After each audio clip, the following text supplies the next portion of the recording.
Barcelona, Spain. Catalonia's leader on Tuesday said he had a mandate to declare independence from Spain but stopped short of actually doing so, suspending secession for a few weeks to pursue negotiations with the Spanish government. The central government in Spain responded that it did not accept the declaration of independence by the separatists and did not consider the October 1 referendum or its results to be valid. In his highly anticipated speech to the regional parliament, Catalan President Carles Puigdemont said the landslide victory in the referendum gave his government the grounds to implement its long-held desire to break century-old ties with Spain. But he proposed that the regional parliament suspend the effects of the independence declaration to commence a dialogue, not only for reducing tension but for reaching an accord on a solution to go forward with the demands of the Catalan people. We have to listen to the voices that have asked us to give a chance for dialogue with the Spanish state, Puigdemont said. That would help reduce political tensions and reach an accord on a solution to go forward with the demands of the Catalan people, Puigdemont said. Barcelona broadcaster TV3 reports that pro-independence parties will sign a declaration of independence on Tuesday evening, but it will be suspended to allow for talks with Madrid.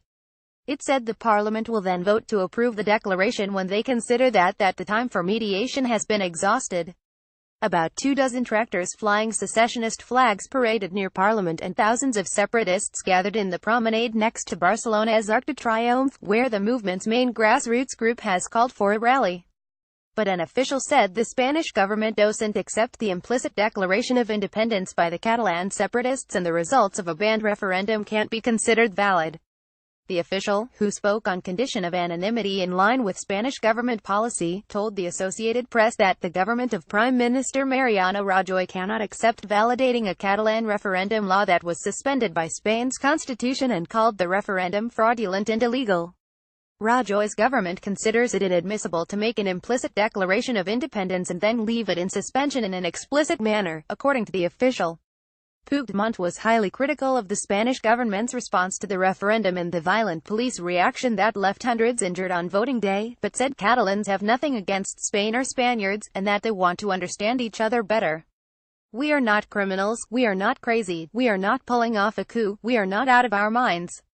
We are normal people who want to vote, he said.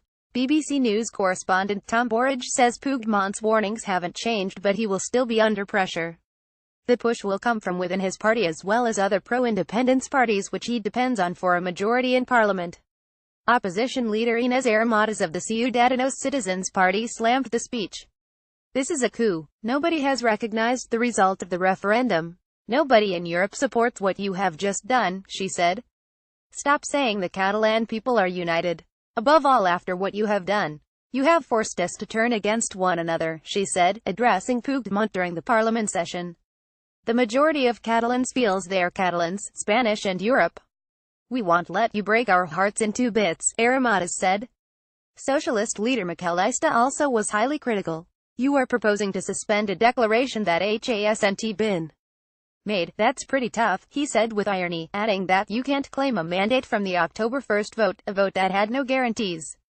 Puigdemont's speech marked a critical point in a decade-long standoff between Catalan separatists and Spain's central authorities.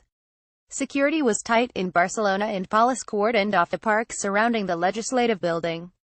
In Brussels, European Council President Donald Tusk pleaded directly with the Catalan leadership ahead of the speech to choose dialogue rather than a divisive call for independence. I ask you to respect in your intentions the constitutional order and not to announce a decision that would make such a dialogue impossible, he said. A full declaration of secession or an outright proclamation of a new Catalan republic would have been met with fierce opposition by central Spanish authorities, who could take the unprecedented step of suspending the self-government of Catalonia and taking over some or all powers in the region. Puigdemont himself could end up in prison. Some 2.3 million Catalans, or 43% of the electorate in the northeastern region, voted in the referendum, which the Spanish government said was illegal. Regional authorities say 90% who voted were in favor and declared the results of the vote valid. Those who opposed the referendum had said they would boycott the vote. Rajoy's government had repeatedly refused to grant Catalonia permission to hold a referendum on the grounds that it was unconstitutional, since it would only poll a portion of Spain's 46 million residents. Catalonia's separatists' camp has grown in recent years, strengthened by Spain's recent economic crisis and by Madrid's rejection of attempts to increase self-rule in the region. The political deadlock has plunged Spain into its deepest political crisis in more than 4 decades, since democratic rule was restored following the dictatorship of Gen. Francisco Franco. In the streets of Barcelona, expectations ahead of the speech were divided between those who want to see the birth of a new nation and others opposed to the idea. Some feared a drastic backlash from the Spanish central authorities. "I am thrilled," said Maria Redden, a 51-year-old office worker. "I've been waiting for this all my life. We have fought a lot to see an independent Catalonia." But Carlos Gabriel, a 36-year-old waiter, said that is impossible. He won't do it. By doing so he would be diving into an empty pool, he said, referring to Puigdemont's parliamentary address. "These people know it's just a dream. Something very complicated. Something that will carry many negative consequences for all of us." In Catalonia and elsewhere in Spain, people were reading between the lines of politicians' statements to try to figure out what's next. Any declaration of independence won't immediately lead to the creation of a new state because the Catalan government will need to figure out how to wrest control of its sovereignty from a Spanish government that has law and international support on its side, said Joan Barceló, a researcher of political conflicts at Washington University of St. Louis.